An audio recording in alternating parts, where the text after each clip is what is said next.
I've been a trucker for 15 years, and I've seen a lot out on the roads. I've driven through rain so thick you can't see 5 feet ahead, down desolate highways at night where not a single soul exists for miles. But there's one night, one trip that sticks in my mind no matter how much I try to forget it. It was late fall, around midnight, and I was on a long-haul run through a remote stretch of highway in Wyoming. I'd been driving for hours, pushing through my last leg, just trying to make it to the next truck stop. The roads out there don't see much traffic, especially at night. So when I spotted someone up ahead, standing on the shoulder, it caught my eye right away. At first, I thought it was some stranded driver. As I got closer, I realized it was a woman. She was standing completely still, just outside the beam of my headlights. Her long black hair fell across her face, and she was wearing a pale, tattered dress, way too thin for the cold night. I'm not the type to pick up hitchhikers. It's an unspoken rule among truckers. Too many horror stories of people getting robbed or worse. But something about her seemed different. She wasn't trying to wave me down. She just stood there, staring straight ahead like she was lost in her own world. Against my better judgment, I slowed down. I don't know why. Maybe I felt bad for her.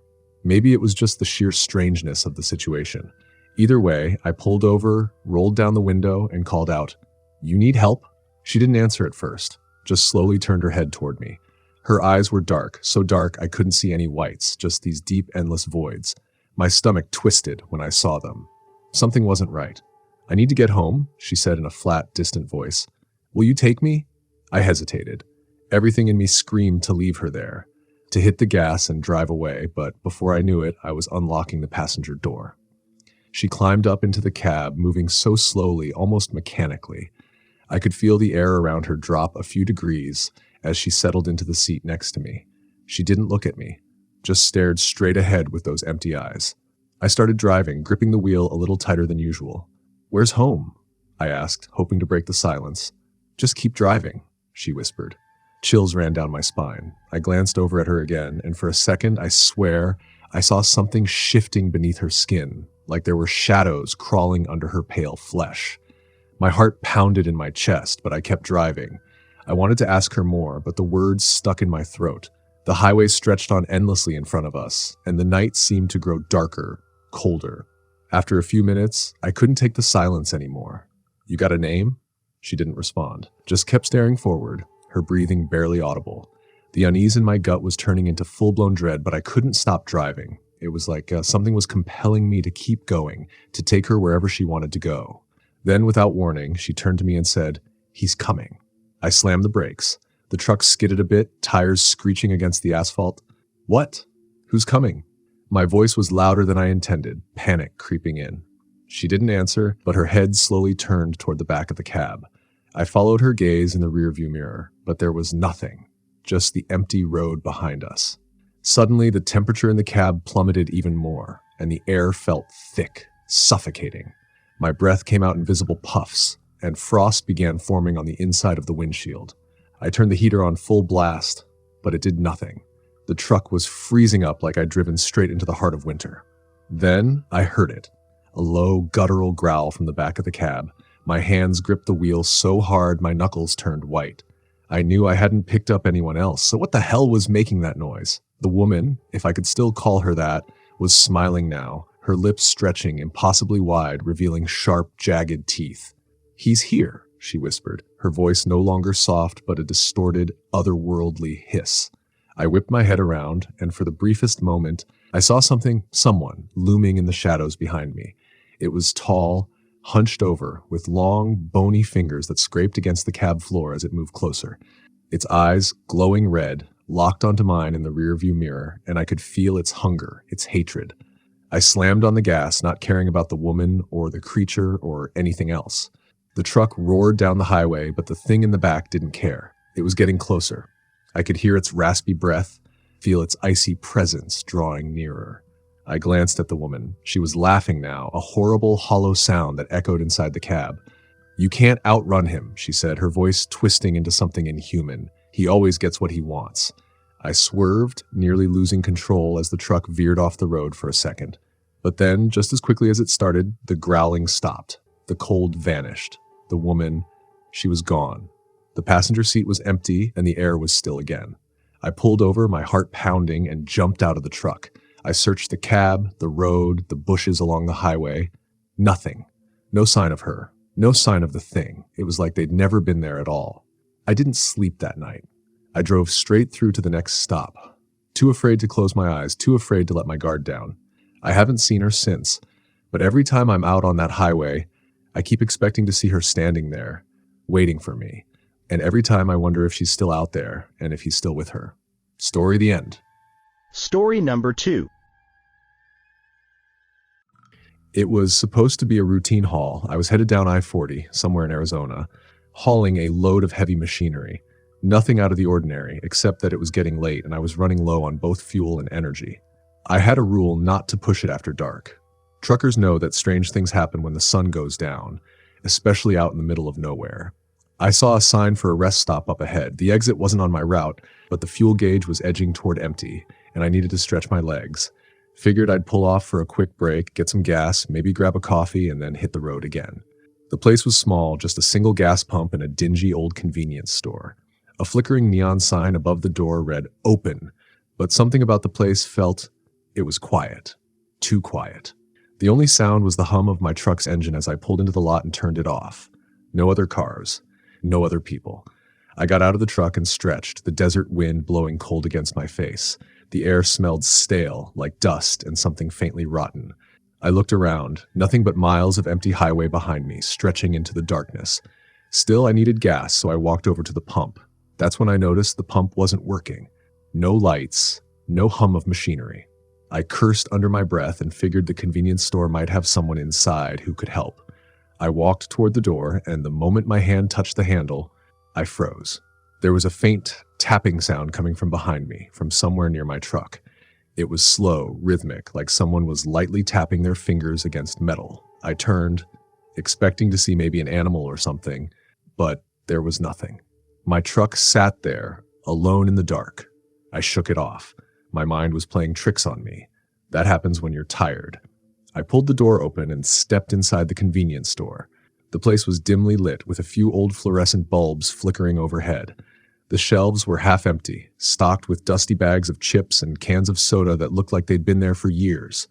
A grimy counter stretched across the back of the store, but there was no one behind it. No cashier. No customers.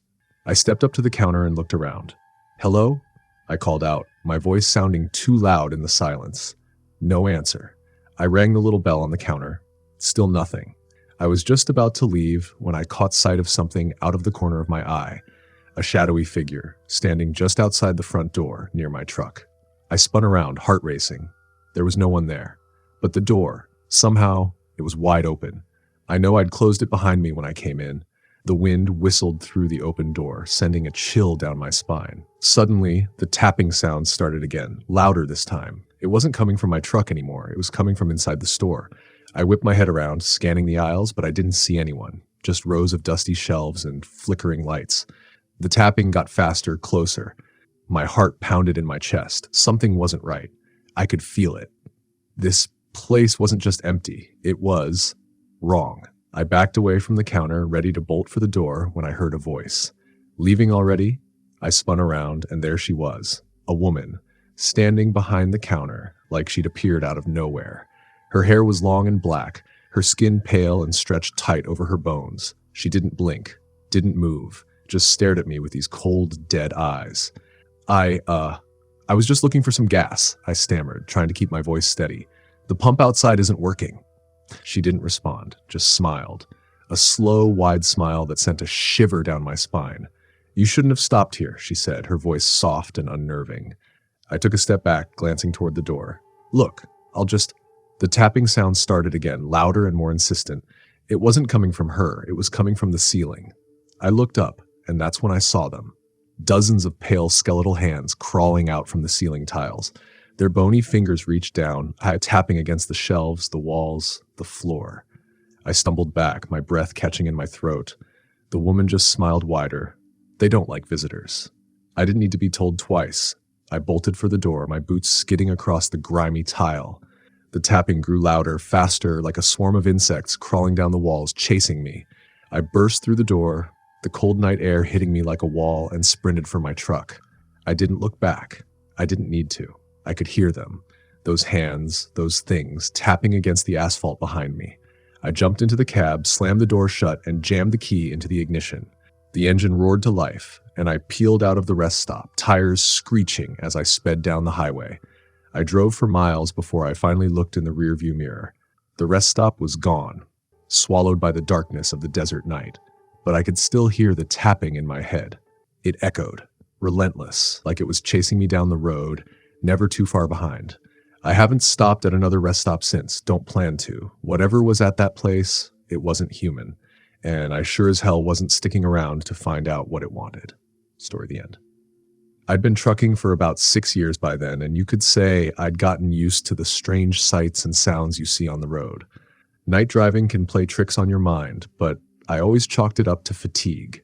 That was before I took a job hauling a load through the back roads of New Mexico one October night. I wasn't ready for what I saw out there, and I doubt anyone would be.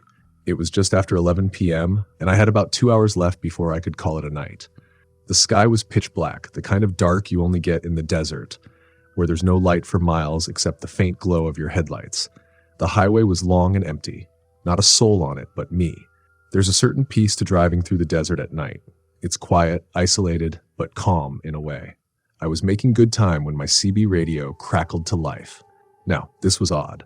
I hadn't heard a peep on the radio for hours. No chatter, no truckers swapping stories or weather reports. I figured I was out of range. But this voice came through clear as day. "You out there, driver?" The voice said, low and crackly like it was fighting through interference. I picked up the mic, my curiosity piqued. "Yeah, I'm out here. What's up?" There was a pause. Static filled the airwaves before the voice came back. "You see it yet?" I furrowed my brow, glancing at the empty road stretching ahead of me. "See what?" Another pause, longer this time. Then the voice came back, but this time it was quieter, almost like a whisper. "It's watching you." Chills ran down my spine. I scanned the desert outside my windows, half expecting to see something lurking in the darkness, but there was nothing. Just the flat, barren land, stretching endlessly in every direction. "Who is this?"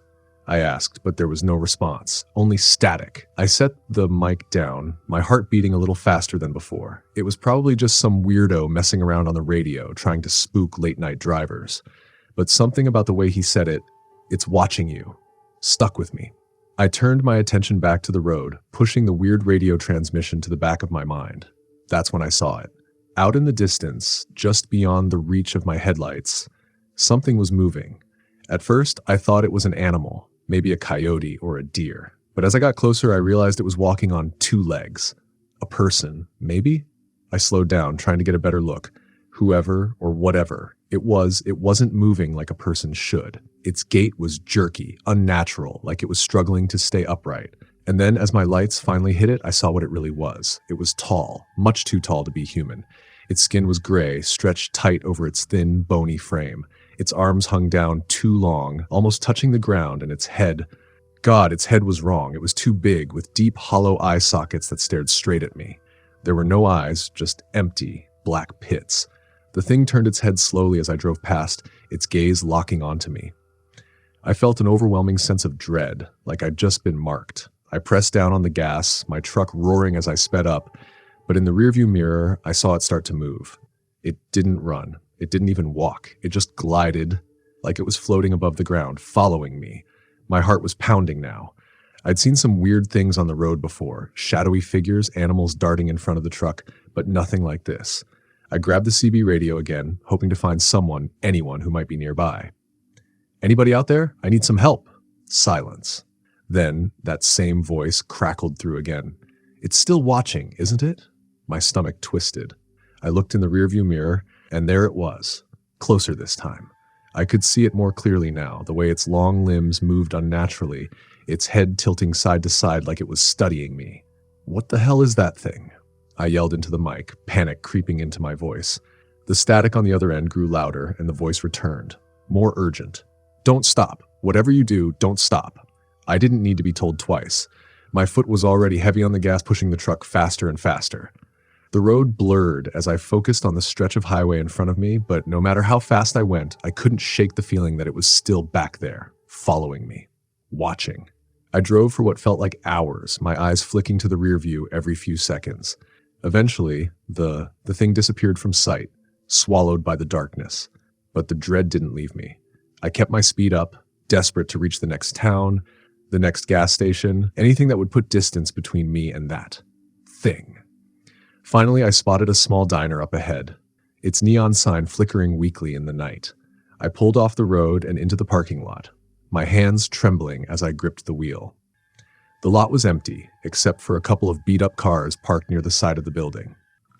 I killed the engine and took a deep breath, trying to calm down, but then something caught my eye. In the dim light of the diner's sign, I saw it, a shape standing at the edge of the lot just beyond the circle of light. It was watching me again. I grabbed the mic, my voice shaky as I called out one last time. "It's here. What do I do now?" The radio crackled and the voice whispered one final message. "You can't run from it. Once it sees you, it never stops." My blood turned cold. I stared at the shape in the darkness, paralyzed by fear. It was closer now, stepping just into the light. Its hollow eyes bored into me, unblinking, unfeeling. I didn't wait to find out what happened next. I slammed the truck into gear and peeled out of the lot, tires screeching as I tore back onto the highway. I drove all night, never stopping, never slowing down, until the sun finally crept over the horizon. By the time I reached the next town, I was exhausted, my body running on pure adrenaline. I parked the truck, got out, and scanned the horizon. Nothing. The thing was gone. But even now, weeks later, I can still feel it. Late at night, when the world is quiet and the road stretches out in front of me, I can still sense it out there, somewhere. Watching, waiting for me to stop. Story number 4. I've been on the road for over 20 years, and I thought I'd seen it all. Strange sights in the night, ghost towns, and the occasional run-in with some weirdo at a rest stop. But nothing ever rattled me the way that night did. Driving past mile marker 66 on an empty highway in Texas, a place I'll never forget. It was a long haul from Houston to Tucson, and I'd been pushing hard to make up for lost time after some delays back at the yard. The night was clear but dark, one of those moonless nights where the stars seem to swallow the sky, and the road ahead is barely lit by your headlights. I was tired, but still sharp enough to keep going. The only thing keeping me company was the low hum of the engine and the crackling of the radio. Around 2 a.m., I saw it. Mile marker 66. I didn't think much of it, at first. Just another marker on another stretch of lonely highway. But as I passed it, I noticed something in my peripheral vision, a figure standing on the side of the road. I slowed down instinctively, my foot hesitating on the gas.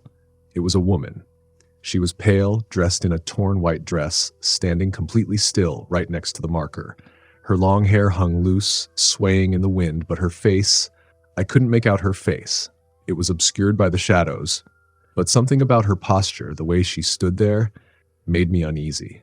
I've heard stories about hitchhikers late at night, how truckers would stop to help someone stranded, only for them to vanish without a trace. I wasn't about to be that guy, so I pressed the gas and kept moving, watching her in my rearview mirror as I sped away. But she didn't move. She just stood there, watching as my truck rumbled down the highway. I tried to shake the weird feeling creeping up my spine. Maybe it was just a stranded motorist, someone who didn't have a phone, though she didn't look like she belonged on a highway in the middle of nowhere. I was starting to relax when the radio crackled with static. That wasn't unusual. Radios go in and out when you're in remote areas. But then, through the static, I heard something. A voice. At first, I couldn't make it out. It was garbled, low, like a whisper on the wind. I turned the volume up, thinking it was another trucker trying to reach out. But the more I listened, the more it sounded like a woman's voice. She was whispering something, soft but clear enough to send chills down my spine. "Help me." I froze, gripping the wheel tight. The voice was coming through the radio, but it didn't sound like it was broadcasting from a distance. It sounded like it was right there in the cab with me. "Help me." The voice repeated, faint and ghostly, echoing through the speakers. I glanced in the rearview mirror again, half expecting to see the woman standing there in the middle of the road, but the highway behind me was empty. Still, the voice persisted, growing louder, more desperate. "Please, help me." I slammed the radio off, my heart pounding. I tried to focus on the road ahead, but the unease gnawed at me. What the hell had I just heard? I drove for another hour, trying to shake off the feeling, but no matter how far I went, I couldn't stop thinking about the woman. Her figure kept replaying in my mind, the way she just stood there, still as a statue. And then, as I was passing another mile marker 73, I saw something that made my blood run cold. She was there again. Same woman, same white dress, same long dark hair swaying in the wind. She was standing just off the road, staring at me as I sped by. My heart lurched, and I gripped the wheel tighter. I'd been driving non-stop since I saw her the first time. There was no way she could have gotten here before me, not on foot. Not unless... I shook my head. No, that's impossible, I muttered to myself, trying to ignore the prickling at the back of my neck. I pushed on, not daring to look back this time. But as the miles ticked by, I started hearing it again. The faintest sound at first, creeping in through the cab. A soft whisper, barely there, but growing louder with each passing moment. Help me! I slammed the radio off again, but the whisper continued. It wasn't coming from the radio. It was coming from behind me. I glanced into the rearview mirror, and my breath caught in my throat. She was there, inside my truck, sitting in the passenger seat, her face still hidden in shadow, but her presence was undeniable. I could see her dress, torn and dirty, hanging loosely off her thin frame. Her long hair shifted slightly with the movement of the truck. I was too stunned to react. My mind raced, trying to make sense of what was happening. She wasn't just a ghost on the side of the road. She was in here. The air in the cab grew cold, unnaturally cold, like I'd driven straight into winter. My breath fogged up in front of me, and I could hear her whisper again, this time right in my ear. Help me, please. I didn't know what to do. My instincts screamed to pull over and get the hell out of there, but something else, something deeper, kept me rooted in my seat. I couldn't look at her directly, but I could feel her gaze, like it was burning into the side of my face. Then, just as suddenly as she appeared, she spoke again, this time clearer, her voice shaking with sorrow. They never found me. The words sent a chill straight through me. I knew then that she wasn't just some random apparition. There was a story here, a tragedy, and I was caught in the middle of it. I took a shaky breath, my voice barely a whisper. Who are you? For a moment she didn't respond, but then slowly her head turned and I finally saw her face. Pale, gaunt, and hollow, like someone who had been lost for years. Her eyes, dark, sunken pits, locked onto mine, and I could see the pain, the desperation. I was left here, she whispered, by mile marker 66. And just like that, she was gone. The cold air lifted, and the cab returned to normal, but I couldn't shake the feeling that I had just glimpsed something that should have stayed buried. I didn't stop driving until I reached the next truck stop, miles away from that cursed marker. I still don't know what happened to her or who she was, but I've never taken that route again. And I never will. Because whatever happened at mile marker 66, it's still out there, waiting for someone else to see her. Story the end. Story number 5. It was a stormy night when I took a job hauling freight up north. Route 13, one of those forgotten highways nobody really uses anymore. Most drivers avoid it because of the stories. I've never been one to buy into ghost tales, but there's something about Route 13 that's always made people uneasy. Still, it was the quickest route to my destination, and I wasn't about to let some old superstition cost me time or money. The rain came down in sheets, hammering the windshield and making the wipers work overtime. The road was slick, barely visible under the downpour, but I kept my foot steady on the gas. There was no one else out there, just me and my rig, cutting through the storm. I hadn't seen a soul in hours. No cars, no other trucks, not even an old, beat-up gas station. Just endless stretches of wet asphalt and the occasional flash of lightning that lit up the countryside. As lonely as it was, there was a strange calm to it, like I was the only person left in the world. That's when I saw it. A figure standing on the side of the road. At first, I thought my eyes were playing tricks on me, maybe a shadow cast by the storm. But as I got closer, it became clearer. A man. He was standing in the rain, drenched head to toe with his thumb out like he was hitchhiking. I've picked up hitchhikers before. It's not unusual, especially in bad weather, but there was something off about this guy. His clothes were old-fashioned, like something out of the 1950s. A long, tattered trench coat, a fedora pulled low over his face. I couldn't see much of him under the brim of that hat, just the shadow of his features. I slowed down, thinking I'd give him a lift at least to the next town. As I pulled up beside him, I rolled down the passenger window a crack, just enough to shout over the sound of the rain. Need a ride? He didn't move for a second, just stood there, water dripping off his hat, staring at me. Then, without a word, he climbed up into the cab. I'll admit, I felt a chill the moment he got inside. The air seemed to drop 10 degrees, and the smell of damp earth filled the truck. I glanced over at him, but he was silent, staring straight ahead, not even acknowledging me. His hands, pale and bony, gripped the edge of the seat, and his clothes, they looked like they hadn't been dry in years. "So, where are you headed?" I asked, trying to break the tension. He didn't answer. I shrugged it off and kept driving, figuring he was just one of those silent types. But the farther we went, the heavier the air seemed to get. The rain outside turned into a torrential downpour, the kind that makes you think the world's coming to an end. The headlights barely cut through the thick wall of water. Then, about 20 minutes in, I noticed something strange. The same road signs kept passing by. "Welcome to Deacon's Hollow." I'd seen it once when I first entered the highway, but here it was again and again. It didn't make sense. Route 13 was a straight shot, no loops, no turns, but it felt like I was driving in circles, like I was trapped in some kind of endless loop. My pulse quickened. I glanced at the man again, trying to get a read on him. He hadn't moved. His face was still shadowed, and his hands gripped the seat tighter now, his knuckles bone white. "Ever been through here before?" I asked, trying to keep my voice steady. Finally, he turned his head slightly, just enough for me to see the edge of his face. His skin was pale, too pale, and his lips barely moved as he spoke. "I've been here. A long time." That's all he said. His voice was low, gravelly, like he hadn't used it in years. A chill ran down my spine, and my grip on the wheel tightened. Something about this whole situation wasn't right. I felt trapped, like the road ahead of me would never end. And this guy, he didn't feel like a passenger. He felt like a shadow of something long dead.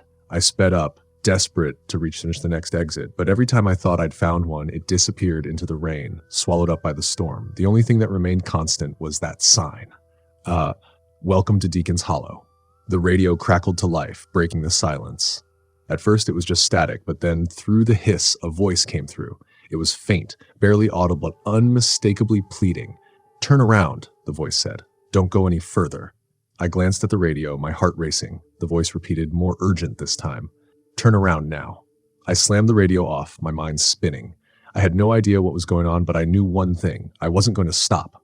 Whatever this place was, I had to get out of it. But then, as if reading my mind, the man next to me finally turned his head fully. His eyes were hollow. Black, empty sockets stared back at me from beneath the brim of his fedora. His skin was gray and mottled, like it had been decaying for decades. "You're not leaving," he whispered. "No one ever leaves." My heart lurched in my chest. I hit the brakes hard, the truck skidding to a stop on the slick road. Without thinking, I grabbed the door handle and jumped out into the rain. I didn't care about the storm or how hard it was coming down. I just needed to get away from that thing in my cab. But when I looked back at the truck, it was gone. The road was empty. No truck, no man.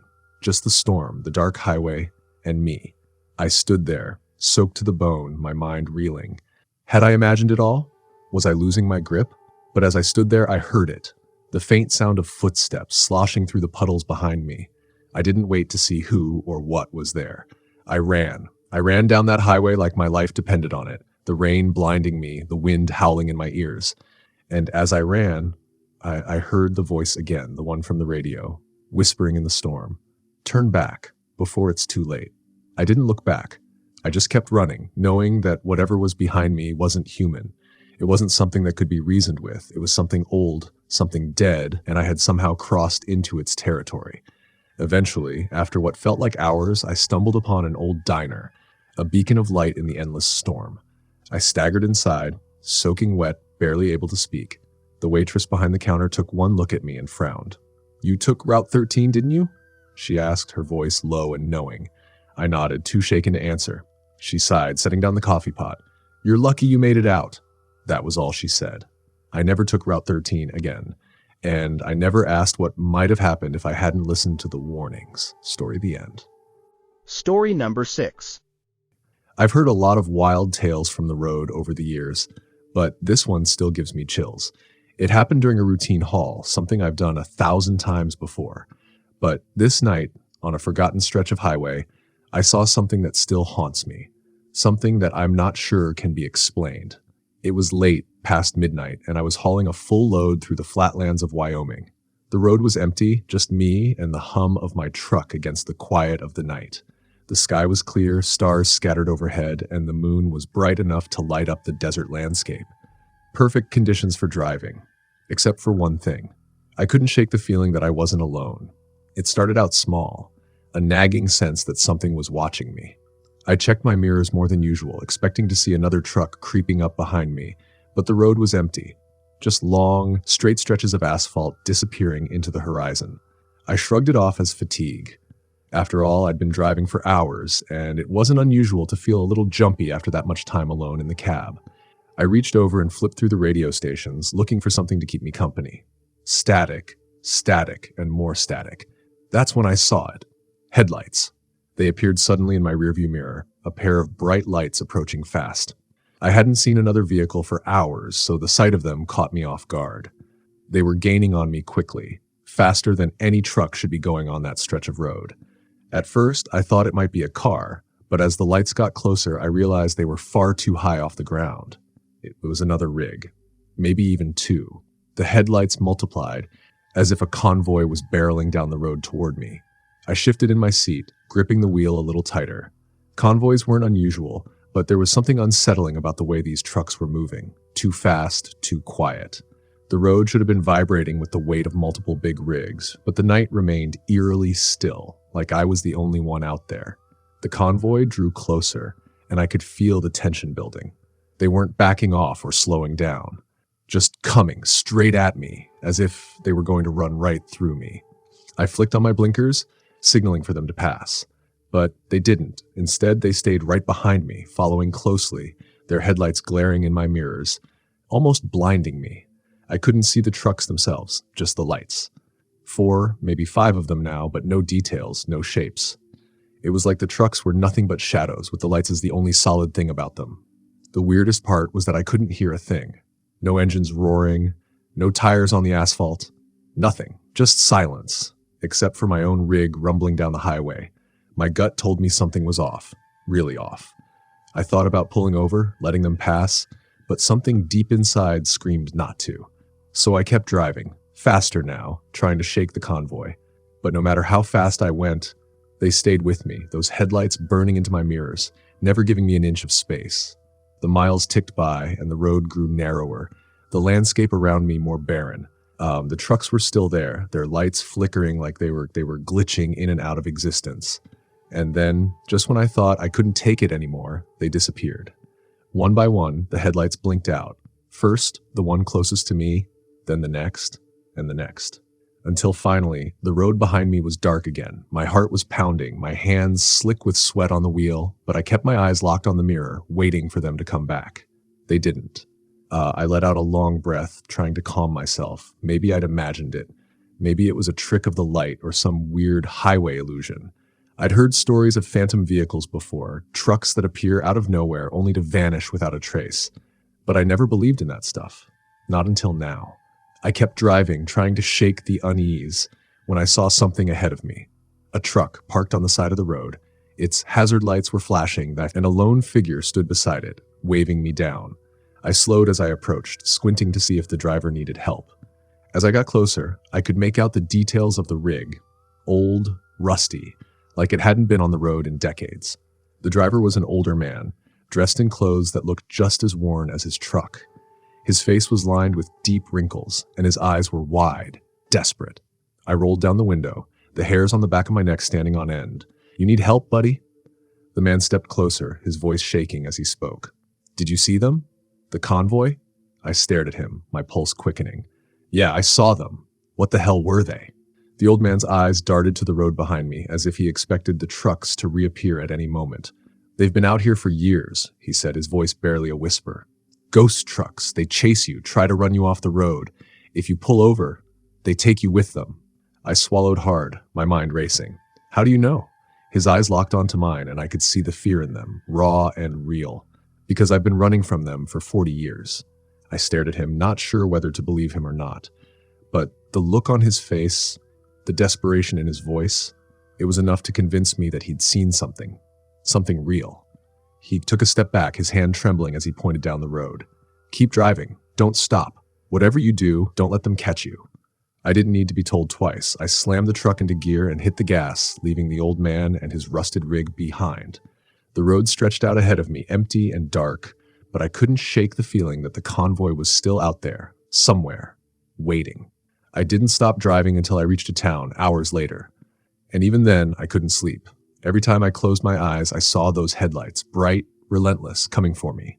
I haven't taken that route since. And I never will, because out there on that empty stretch of highway, the Phantom Convoy is still chasing someone, maybe even you. Story number 7. I've been on the road for over 20 years, seen just about everything out there. Wild animals, crazy weather, and even crazier people. But nothing compares to what I encountered at mile marker 307. That night still haunts me, no matter how much I try to forget. I was hauling a load of steel from Oklahoma to Colorado. It was one of those long, lonely stretches of highway where the only thing keeping you company is the hum of your engine and the occasional highway sign. The night was dark, no moon, no stars, just pitch black all around me. The kind of darkness that makes you feel like you're the only person left in the world. The hours dragged on, and I was fighting off sleep. My eyes were getting heavy and my mind was starting to wander. That's when I saw the sign.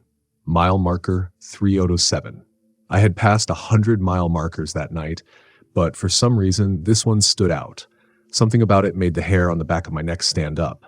I brushed it off as fatigue and kept driving, but a few minutes later, my headlights caught something up ahead. Something on the side of the road. A figure. At first, I thought it was a stranded motorist, maybe someone whose car had broken down. I slowed down, trying to get a better look. It was a woman standing alone in the darkness. She was dressed in an old-fashioned white dress, the kind you'd see in photos from the early 1900s. Her long, dark hair was soaking wet, and she was barefoot. She wasn't moving, just standing there, staring out into the distance as if waiting for someone, or something. I pulled up beside her, rolling down the window just enough to speak over the engine. "You okay, miss? Need a ride?" She didn't respond. She didn't even look at me, just kept staring into the distance, her face pale and emotionless. There was something about her that made my skin crawl, but I couldn't just leave her out there in the middle of nowhere. I hesitated for a moment, then opened the passenger door. "You can ride with me until we hit the next town," I offered, my voice shaky, though I tried to hide it. Still no response. But after a moment, she moved. Slowly, almost mechanically, she climbed into the cab and sat down, never looking at me. Her clothes were drenched, even though it hadn't rained all night, and her bare feet left wet prints on the floor. I tried to make conversation, ask her what she was doing out there, but she remained silent, staring straight ahead. The further we drove, the colder the cab got. I checked the heater. It was on full blast, but it felt like the temperature had dropped to freezing. My breath fogged in the air, and I glanced over at her, hoping to get some kind of explanation. That's when I noticed it. Her eyes. They weren't just empty, they were black, like two deep, endless voids, staring into nothing. I felt a knot tighten in my gut, and my hands gripped the wheel so hard my knuckles turned white. "What's your name?" I asked, my voice barely above a whisper. She didn't answer. But then, after what felt like an eternity, she turned her head slowly, her empty eyes locking onto mine. Her mouth moved, and in a voice so quiet I could barely hear it, she whispered, "Mile marker 307. A chill ran down my spine. I didn't know what to do. Part of me wanted to stop the truck, throw her out, and get the hell out of there. But I couldn't move. I was frozen in place, my body refusing to listen to my brain's commands. I forced myself to keep driving, my heart racing, sweat pouring down my face, even though the cab felt like a freezer. My eyes kept flicking to the clock, desperate for time to pass faster. But as the minutes ticked by, something strange happened. The mile markers, they weren't changing. No matter how far I drove, the signs kept reading mile marker 307. I was stuck in some kind of loop, driving past the same spot over and over again, trapped in an endless stretch of road that refused to let me go. I glanced at the woman again, my heart pounding in my chest. Her head was down now, her long hair hanging over her face. But I could feel her watching me, even though I couldn't see her eyes. She was waiting for something. I slammed my foot on the gas, desperate to break free of whatever nightmare I was caught in.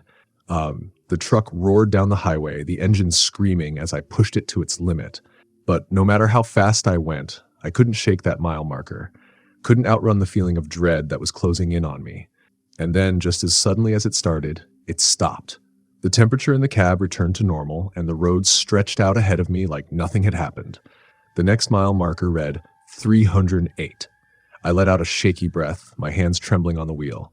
I looked over at the passenger seat. She was gone. The seat was dry, no trace of her wet footprints, no sign that she'd ever been there. But I knew she had. I could still feel the chill in the air, could still hear her voice whispering in my head. I didn't stop driving until I reached the next town. When I finally pulled into a truck stop, I told a couple of the other drivers about what happened. Most of them shrugged it off, said I'd been on the road too long, that I'd imagined it. But one old-timer, a grizzled vet who'd been driving longer than I'd been alive, shook his head. "You met her, didn't you?" he asked, his voice low. "The woman from mile marker 307. I nodded, my throat too dry to speak. He leaned in close, his eyes dark with something that looked like fear. "They say she's been out there for years, died in a car crash back in the 50s. Her body was never found. Now she haunts that stretch of highway, looking for a ride, looking for someone to take her place." I never drove that route again, and every time I pass a mile marker, I still glance at it, just to make sure it isn't 307. Because if it is, I'm not stopping. Not for anyone. Story the end. Story number 8. It was supposed to be a routine haul. I'd driven Route 84 100 times before, across those long, lonely stretches of highway in the dead of night, where the only thing keeping you awake is the hum of the engine and the endless road stretching ahead. But this night was different. I was hauling a load of heavy equipment from Wyoming to Oregon. The dispatcher had warned me about the weather, said a storm was rolling in, but I'd driven through worse, so I didn't think much of it. What I should have listened to, though, were the warnings from other truckers on the CB. "Stay clear of Route 84. One voice crackled over the radio as I pulled onto the road. "They say that stretch near Devil's Ridge is cursed." Cursed? I almost laughed at the thought. Superstition doesn't do much good in my line of work. But the voice sounded serious, and there were others. Voices chiming in, warning about accidents, strange sights, even drivers going missing. "Just rumors," I muttered to myself, pushing the gas pedal a little harder. The first couple of hours went smoothly. The storm came in fast, though. Dark clouds rolling across the sky, swallowing the moon and stars until the only light was my high beams cutting through the sheets of rain. Thunder rumbled in the distance, growing louder with every mile. That's when I first saw it. At the edge of the road, just barely illuminated by my lights, stood a figure. A man, or at least that's what I thought at first. He was wearing an old trucker's jacket, the kind you don't see much of anymore. His face was hidden beneath a tattered baseball cap, but I could feel his eyes on me. He didn't move as I passed, just stood there, soaked to the bone, staring into my cab. I glanced into the side mirror, expecting to see him fade into the darkness behind me, but he was gone. Just gone. I tried to shake it off. Probably just some hitchhiker looking for a ride in the middle of a storm. But something about him had sent a chill down my spine. I kept driving, pushing on through the rain. But as the miles ticked by, that uneasy feeling only grew stronger. The CB went silent. Not a peep from the other drivers. It was just me and the storm. The sound of the rain pounding against the windshield like 1,000 tiny hands. And then I saw him again. The same figure, standing at the side of the road. This time, I slowed down. I wanted to get a better look, but something inside me was screaming to keep driving. His head turned slowly as I approached, his face still hidden beneath the brim of that hat.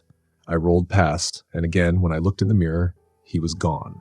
"What the hell?" I muttered, gripping the wheel tighter. My heart was pounding in my chest now. I've been a trucker for over 20 years. I've seen strange things on the road, but nothing like this. A few miles later, the radio crackled to life. A woman's voice, faint and distant, like it was coming from 1,000 miles away. "You should have turned back." I grabbed the mic, my hand shaking. "Who is this?" No answer. Just static. I tossed the mic aside and kept driving, trying to ignore the growing sense of dread that was creeping up my spine. That's when the lights went out. Not just my headlights, but everything. Dash lights, radio, everything. The truck was still running, but it was as if the entire rig had been swallowed by darkness. I hit the brakes, pulling over to the side of the road. The rain was coming down in sheets, and I could barely see a foot in front of me. Then, out of the darkness, I saw the figure again. This time, he was standing directly in front of the truck, his silhouette barely visible through the rain. He started walking toward me, slow and deliberate, like he had all the time in the world.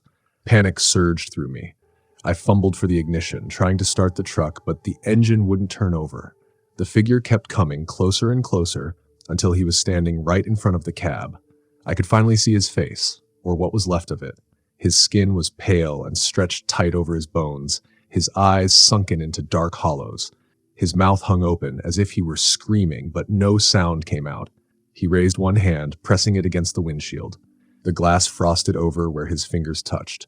I screamed, slamming my hand against the horn, but it was dead too. Everything was dead. The truck, the radio, and maybe me. Then, just as quickly as he had appeared, he was gone.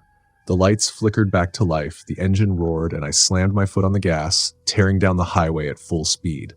I didn't care about the storm or the curves in the road. I just needed to get away from that thing, whatever it was. But the haunting wasn't over. For the rest of the night, every time I glanced into the mirrors, I saw him, standing just behind the trailer, watching, always watching. No matter how fast I drove, no matter how many miles I put between us, he was there. By the time the sun came up, I had made it to a rest stop near the Oregon border. I pulled in, exhausted and shaken.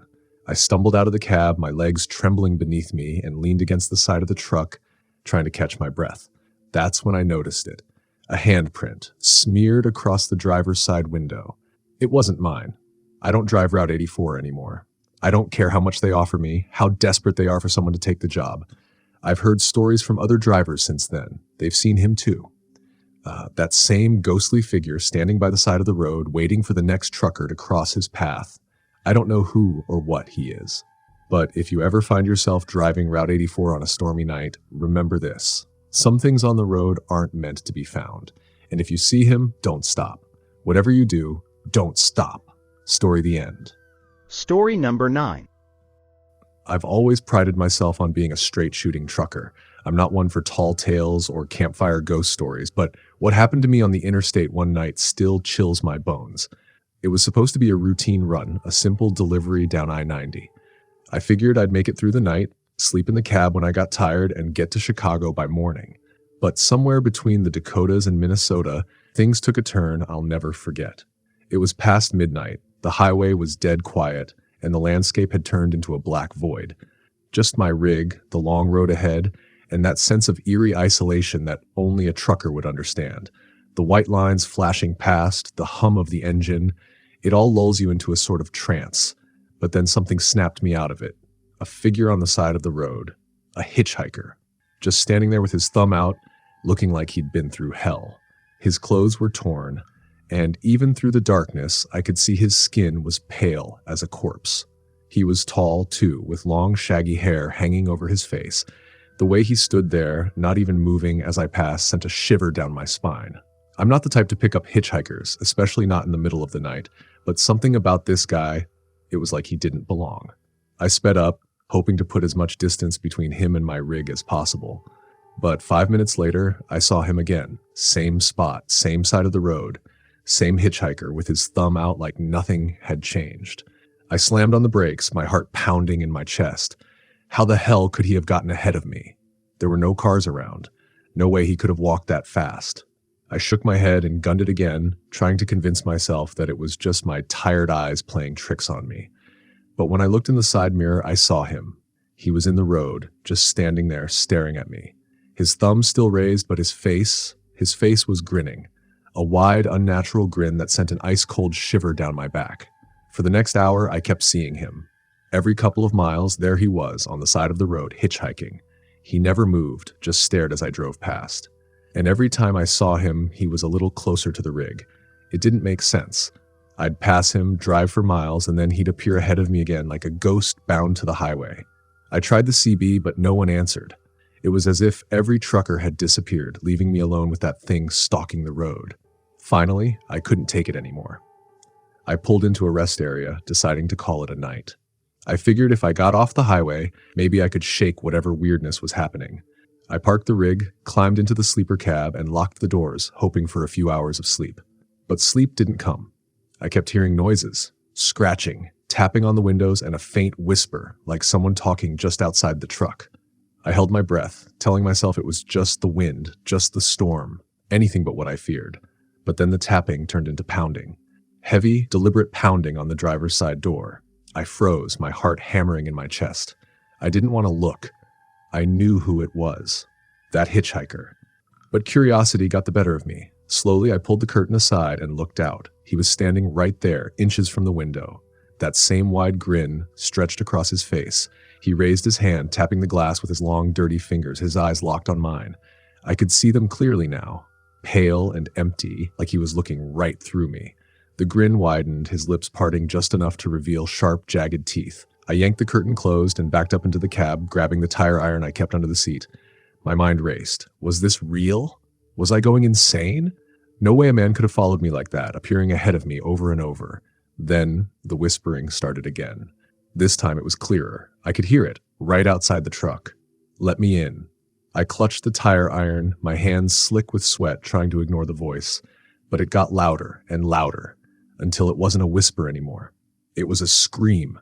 Let me in, I snapped. I threw open the door, swinging the tire iron like a madman, but there was no one there. The rest area was empty. Just my truck and the sound of the wind howling through the trees. I stood there for what felt like hours, scanning the shadows for any sign of him. Nothing. It was like he'd never been there at all. But I knew what I saw. I wasn't dreaming. I jumped back into the cab, locked the doors, and peeled out of that rest area like the devil was chasing me. I didn't stop until the sun came up, and by then I was miles from that stretch of highway. Exhausted, I pulled into a truck stop, desperate for a break.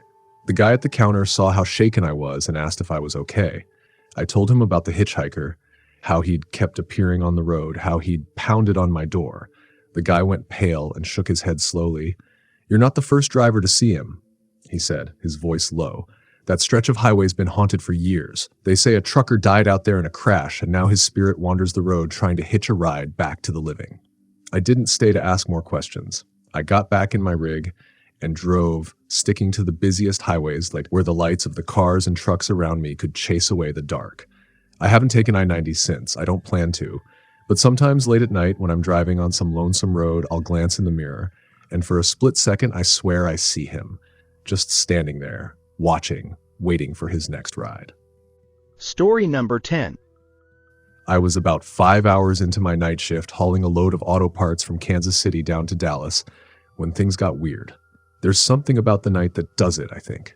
The world's quiet, almost too quiet, like everything normal just shuts off. And I was out there in the middle of nowhere, trucking along with nothing but the hum of the engine and the dark road ahead. It was around 2 a.m. when the fog started rolling in. Thick, heavy fog, the kind that makes you feel like you're driving through clouds. I slowed down, flicked on the fog lights, and leaned forward in my seat, trying to keep my eyes sharp. I'd been through stretches like this before, but something felt different about this one. The way the fog clung to the road, swallowing everything up, it was like I was the only person left on Earth. That's when I saw the truck. I caught a glimpse of it out of the corner of my eye, a massive rig parked on the side of the road. Its lights were off, barely visible in the swirling fog. I slowed down even more as I passed by, thinking it was just another driver taking a break. But as I got closer, something didn't sit right. The truck was old, really old. The kind of rig you'd see in photos from the 50s, maybe even earlier. It was rusted and dented, the paint peeling off in patches. What was a truck that ancient doing out here? It looked like it hadn't been driven in decades. No way it was still running. I kept going, chalking it up to some local farmer or collector, but a few miles later I saw it again. Same truck, parked off to the side, just sitting there in the fog. But this time it was closer to the road, almost like it had moved since I last saw it. A chill ran down my spine. I checked my mirrors. Nothing but fog and darkness behind me.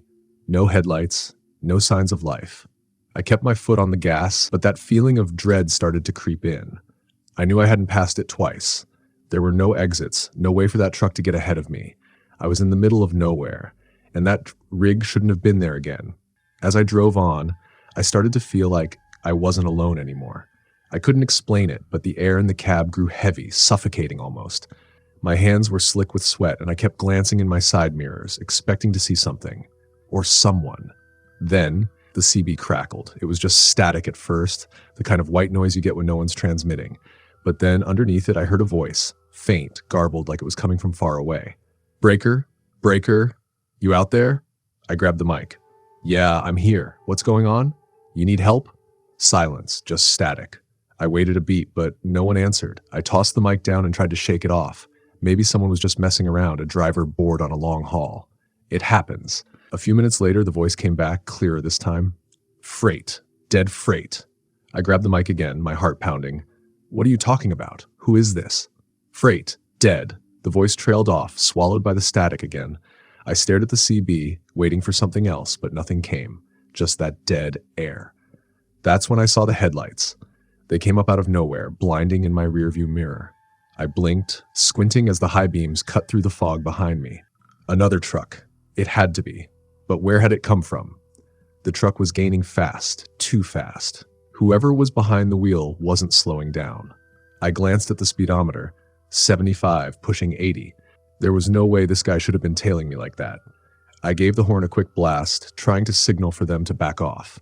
Nothing. The headlights stayed right on my bumper, bright and glaring, so close I couldn't even make out the shape of the truck. Just those two blinding eyes in the dark.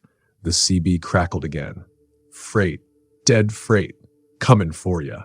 I slammed the mic down, trying to focus on the road.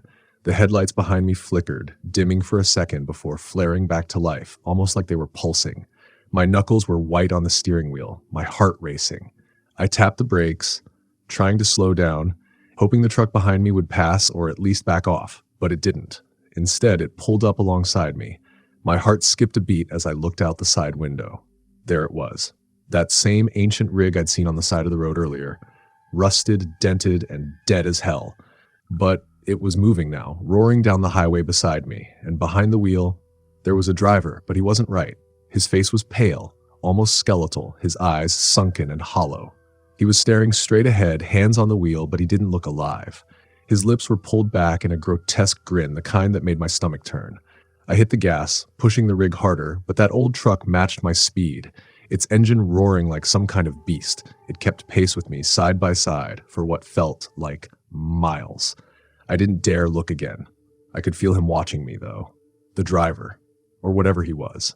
Then, just as suddenly as it had appeared, the truck veered off. It swerved back into the fog, disappearing into the darkness like it had never been there. I drove for hours after that, my eyes glued to the road, terrified of what might be lurking in the fog. By the time I reached a rest stop, the sun was starting to rise. I parked, jumped out of the cab, and leaned against the side of the truck, trying to calm my racing heart. I never told anyone about what happened that night. Not the other truckers at the stop, not my dispatcher. Who would believe me? A phantom rig, a dead driver? They'd think I was out of my mind. But now, every time I hit the road at night, I can't shake the feeling that it's still out there, waiting for me. That dead freight rolling through the fog, searching for its next victim. And if you're ever driving down a dark stretch of highway and see an old rusted rig parked by the side of the road, keep going. Whatever you do, don't stop. Story the end.